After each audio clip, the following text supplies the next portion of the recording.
नमस्कार साथियों, मैं आप सभी का अपने YouTube चैनल पर स्वागत करता हूं। हम सभी ने देखा है कि नक्षत्र, राशि, ज्योतिष, बहुत सारी चीजें हैं जिनके बारे में अक्सर जिक्र होता है, पर हम लोगों को जानकारी नहीं होती कि नक्षत्र क्या होते हैं और राशियां क्या होती हैं। जैसा कि आप सभी लोग जानते हैं कि चंद्रमा जो है पृथ्वी का चक्कर काटता है और लगभग 27-28 दिन में एक चक्कर पूरा होता है। जैसा कि मैंने अपने पिछले वीडियो में बताया था, जिसमें हम 14 दिन को कहते हैं कृष्ण पक्ष और शुक्ल पक्ष 14 दिन को। इसी तरीके से जब एक चक्कर जो चंद्रमा पृथ्वी का काटता है, उस पूरे के पूरे रोटेशन को अगर हम 27 हिस्सों में बांट लेते हैं और उन 27 हिस्सों के बराबर में जो हमारे को जो तारे दिखाई देते हैं ऊपर आसमान में और उनकी जो आकृति बनती है, उसको नक्षत्र कहते हैं। मिसाल के तौर पर तारे क्या होते हैं? तारे हमारे सौर मंडल से बहुत दूर, चंद्रमा, सूरज जिसको हम कहते हैं हिंदी में, सूर्य, पृथ्वी, ये जो हमारा सौर मंडल है, इनसे बहुत दूर जो कॉन्स्टलेशंस होते हैं, जो स्टार्स होते हैं, उनको हम तारे कहते हैं और वो फिक्स होते हैं और वो एक ही जगह प्रतीत होते हैं। हम महीने में किसी भी रात को देखें तो एक तारा अपनी जगह ही दिखाई देता है, क्योंकि वो हमारे सौर मंडल से बहुत दूर है। तो उस 27 जो हमने हिस्सों में बांटा है एक चंद्रमा के रोटेशन को, तो मान लीजिए एक दिन में जितना चंद्रमा पृथ्वी का मूवमेंट करा, तो उस एक दिन में जो तारे दिखाई दिए और उनकी जो आकृति बनी, उसको नक्षत्र कहते हैं। अब नक्षत्र जो है इस तरीके से 27 नक्षत्र हो गए और 27 नक्षत्रों के नाम जो हैं वो अलग अलग हैं। अब इस आकृति में जैसा कि आप देखिए कि जो तारे हैं, एक दिन में, एक रात को जो हमने देखा, तो उनका जो कॉम्बिनेशन बना, उसको अगर हम जोड़ दें तो एक आकृति बनती है। जैसे कि कभी जो है घोड़े की आकृति बनेगी, तो कभी हाथ की आकृति बनेगी।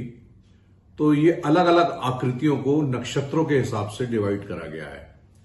और दूसरी इमेज में आप देखें कि पूरे के पूरा जो पृथ्वी के चक्कर लगाता है चंद्रमा एक महीने में, तो उसकी रोटेशन को हमने 27 हिस्सों में बांट दिया है, तो हमारी 27 आकृतियां बन रही हैं।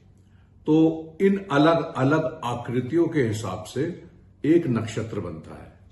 इन नक्षत्रों में इस दौरान जो हमारा जन्म होता है, तभी जो है उसी के जन्म के अनुसार हमारे नक्षत्र डिसाइड होते हैं और उसी के हिसाब से हमारे ज्योतिष विज्ञान आगे काम करता है।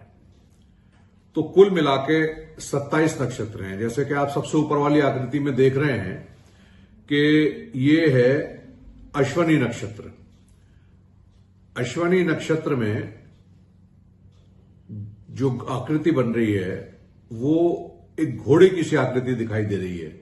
ये आकृति नहीं है, ये तारे हैं। तारों को अगर हम जोड़ दें तो जोड़ने के बाद जो आकृति प्रतीत होती है वो घोड़े की सी आकृति होती है।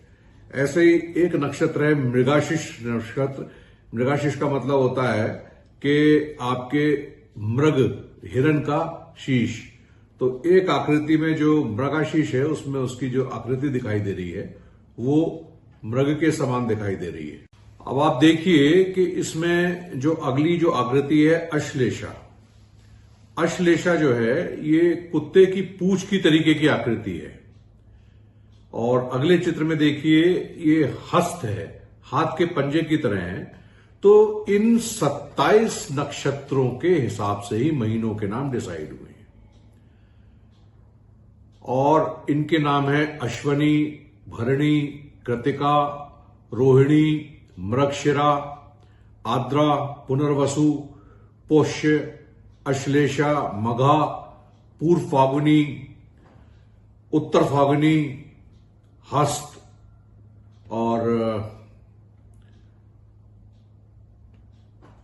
स्वाति, विशाखा, अनुराधा, ज्येष्ठा, मूल, पूर्वषदा, उत्तरषाण, श्रवण, घनिष्ठा, षष्ठवैशी, पूर्व भाद्रम, उत्तरप्रदा।